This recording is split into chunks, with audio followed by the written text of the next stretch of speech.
Halo Sobat Ilmu Muda, kembali lagi di channel YouTube kesayangan kalian semua, Ilmu Muda. Pada video kali ini kita akan melanjutkan bedah skripsi guys. Kalau kemarin tentang bab 1, sekarang tentang bab 2-nya ya, skripsi jurusan Ekonomi Pembangunan. Masih lanjut yang judul kemarin ya, tentang analisis dampak ekonomi pandemi COVID-19 terhadap pengrajin batik tulis kedok di Kecamatan Kerek, Kabupaten Tuban. Nah, buat kalian yang belum tonton video bab 1-nya, tonton dulu ya supaya nyambung di video bab 2 ini. Sebelumnya, ayo ingatkan juga ya buat kalian yang belum subscribe channel Ilmu Muda, buruan deh segera subscribe dan tekan tanda loncengnya guys. Agar apa? Agar kalian tidak ketinggalan info-info seputar mahasiswa, seputar skripsi dari kami. Oke, langsung saja saksikan video berikut ini. Cekidot.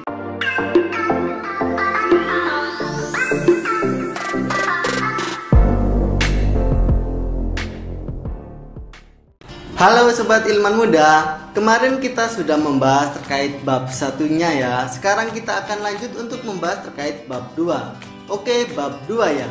Nah, bab 2 sendiri teman-teman disebut banyak ya istilahnya. Ada yang menyebut tinjauan pustaka, lalu ada juga landasan teori, ada juga yang mengatakan studi literatur, dan ada juga yang menyatakan kajian pustaka. Nah, tapi di bab 2 deskripsi kali ini namanya adalah kajian pustaka. Lalu kemudian apa saja yang harus diperhatikan? Yang pertama teman-teman, 1. Ide pokok yang digunakan sama seperti pendahuluan atau latar belakang, akan tetapi lebih disempurnakan lagi. Apa maksud disempurnakan di sini? Disempurnakan berarti dijabarkan lebih luas lagi, karena isi dari bab 2 tentu lebih banyak daripada pendahuluan. Meskipun ide pokok yang dikembangkan sama. Jadi sama teman-teman, membahas tentang analisis dampak ekonomi, kemudian terkait pandemi COVID-19, dan lanjut ke pengrajin batik tulis kedok. Lalu kajian pustaka di sini ada beberapa subbab ya teman-teman. Yang pertama ada A, penelitian terdahulu, lalu yang B, landasan teori, lalu yang C, kerangka pemikiran, dan yang D, hipotesis. Yang A, penelitian terdahulu. Pada poin ini dipaparkan beberapa hasil temuan atas penelitian terdahulu yang terdapat referensi pengetahuan secara luas terhadap variabel-variabel terkait yang sesuai dengan penelitian yang kita ambil. Misalnya saja pada skripsi ini penulis memaparkan 5 penelitian sebelumnya. Kita ambil satu contoh, yakni penelitian yang dilakukan oleh Yulianita Anisya tahun 2011 yang berjudul Analisis Perkembangan Industri Batik Semarang.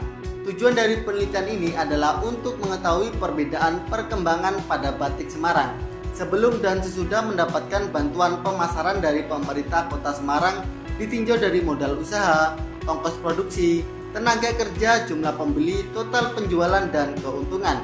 Hasil penelitian menunjukkan pada variabel ongkos produksi didapatkan nilai min P sebesar 0,000 atau berarti 0,00 ini lebih kecil daripada 0,05.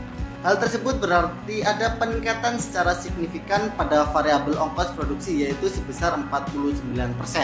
Kemudian bagian yang B, landasan teori. Pada landasan teori memuat referensi-referensi terkait topik penelitian skripsi.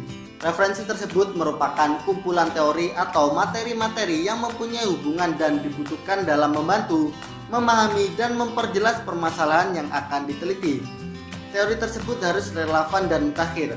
Relevan berarti sesuai dengan permasalahan yang diangkat, sedangkan mutakhir berarti terbaru atau dianggap paling mewakili perkembangan ilmu pengetahuan yang bersangkutan. Adapun landasan teori pada skripsi ini ada 4 poin. Yang pertama, perubahan sosial ekonomi. Pada poin ini dijelaskan beberapa literatur terkait perubahan sosial ekonomi. Misalnya saja, menurut Sukanto tahun 2005, bentuk-bentuk perubahan sosial dapat terjadi dengan beberapa cara, yaitu yang A, perubahan secara lambat disebut evolusi. Pada evolusi, perubahan terjadi dengan sendirinya tanpa suatu rencana atau suatu kehendak tertentu. Perubahan terjadi karena usaha-usaha masyarakat untuk menyesuaikan diri dengan keperluan, keadaan, dan kondisi-kondisi baru yang timbul dengan pertumbuhan masyarakat. Kemudian yang B, perubahan secara cepat disebut revolusi. Dalam revolusi, perubahan yang terjadi direncanakan lebih dahulu maupun tanpa rencana. Lalu yang kedua yakni produksi. Masih berhubungan dengan landasan teori sebelumnya, pada poin ini dijelaskan beberapa literatur terkait produksi. Misalnya saja menurut Iswardono tahun 2004, menuliskan bahwa teori produksi sebagaimana teori perilaku konsumen merupakan teori pemilihan atas berbagai alternatif yang tersedia. Dalam hal ini adalah keputusan yang diambil seorang produsen dalam menentukan pilihan atas alternatif tersebut. Produsen mencoba memaksimalkan produksi yang bisa dicapai dengan suatu kendala ongkos tertentu agar bisa dihasilkan keuntungan yang maksimum. Lalu yang ketiga adalah pendapatan. Pada poin ini dijelaskan beberapa literatur terkait pendapatan. Misalnya saja, Soekarwati tahun 2002 menjelaskan pendapatan akan mempengaruhi banyaknya barang yang dikonsumsikan. Bahkan seringkali dijumpai dengan bertambahnya pendapatan, maka barang yang dikonsumsi bukan saja bertambah, tapi juga kualitas barang tersebut ikut menjadi perhatian. Misalnya sebelum adanya penambahan pendapatan, beras yang dikonsumsikan adalah kualitas yang kurang baik. Akan tetapi setelah adanya penambahan pendapatan, maka konsumsi beras menjadi kualitas yang lebih baik. Lalu poin yang keempat yakni pemasaran. Masih berhubungan dengan landasan teori sebelumnya, pada poin ini dijelaskan beberapa literatur terkait pemasaran. Misalnya saja, Stanton tahun 2013 menyatakan bahwa pemasaran adalah suatu sistem keseluruhan dari kegiatan-kegiatan bisnis yang ditujukan untuk merencanakan, menentukan harga, mempromosikan, dan mendistribusikan barang dan jasa yang memuaskan kebutuhan baik kepada pembeli yang ada maupun pembeli potensial. Lalu lanjut pada poin yang C, yakni kerangka pemikiran. Kerangka pemikiran adalah suatu diagram yang menjelaskan secara garis besar alur logika berjalannya sebuah penelitian. Kerangka pemikiran dibuat berdasarkan pertanyaan penelitian atau research question dan mempresentasikan suatu himpunan dari beberapa konsep serta hubungan di antara konsep-konsep tersebut. Pada penelitian ini dijelaskan bahwa proses penelitian ini dibuat atas kondisi keberadaan wabah COVID-19 yang ada di wilayah Kecamatan Kerek yang muncul baru-baru ini. Dalam penelitian ini melakukan uji analisis dampak ekonomi saat pandemi dibandingkan sebelum terhadap variabel-variabel produksi, pendapatan, serta pemasaran pada pandemi COVID-19 yang ada di wilayah Kecamatan Kerek. Berikut gambaran variabel-variabel dalam penelitian seperti pada grafik berikut. Bisa kita lihat pada gambar 2.1 tentang kerangka pemikiran ya. Yang paling atas terkait COVID-19, pengrajin batik tulis gedok di Kecamatan Kerek, Kabupaten Tuban. Ini diturunkan lagi ya, di breakdown ke PSBB atau physical distancing. Lalu turun lagi yang pertama, pemasaran pengrajin batik tulis gedok terhenti. Lalu yang kedua, produksi pengrajin batik tulis gedok terhenti. Dan yang terakhir, mana yang terakhir ya, pendapatan pengrajin batik tulis gedok menurun. Nah, beginilah kerangka pemikiran yang dibuat oleh penulis ya tahun 2020. Lalu poin selanjutnya yang D, yakni hipotesis. Hipotesis penelitian adalah jawaban sementara terhadap pertanyaan-pertanyaan penelitian. Hipotesis dapat dijelaskan dari berbagai sudut pandang, misalnya secara etimologis, teknis, statistik, dan lain sebagainya. Hipotesis pada penelitian ini dipaparkan bahwa dari gambar 2.1 yakni kerangka pemikiran di atas dapat diketahui bahwa hipotesis yang diajukan dalam penelitian ini yaitu diduga adanya perbedaan dampak ekonomi pengrajin batik tulis gedok sebelum COVID-19 dan saat pandemi COVID-19 terhadap produksi, pendapatan, serta pemasaran di Kecamatan Kerek, Kabupaten Tuban. Lalu langkah kedua yang harus diperhatikan adalah subbab disusun dari umum ke khusus. Teman-teman jadi harus mengarah ke kemana? Ke fokus penelitian. Jadi pertama terkait pandemi COVID-19, pada masa pandemi itu keadaan atau kondisinya seperti apa? Lalu mengarah ke bagaimana pandemi COVID-19 ternyata mempengaruhi banyak bidang atau sektor kehidupan, yang salah satunya berdampak pada sektor ekonomi. Maka perlulah dilakukan analisis dampak ekonomi. Kemudian berlanjut ke objek yang akan dianalisis dampak ekonominya ya, yakni pengrajin batik tulis gedok yang berada di Kecamatan Kerek, Kabupaten Tuban. Nah, seperti itu. Lalu poin yang ketiga teman-teman, langkah ketiganya adalah tiap subbab dapat terdiri dari beberapa referensi penunjang. Jadi di sini satu paragraf itu bisa terdiri dari lebih dari satu referensi ya teman-teman. Dan referensinya juga harus update ya, harus terbaru apalagi jika menggunakan jurnal. Nah, misalkan contohnya seperti ini teman-teman. Ini yang membahas terkait produksi.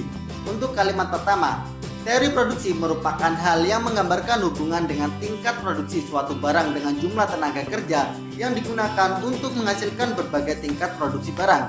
Ini menurut Sukirno tahun 2010.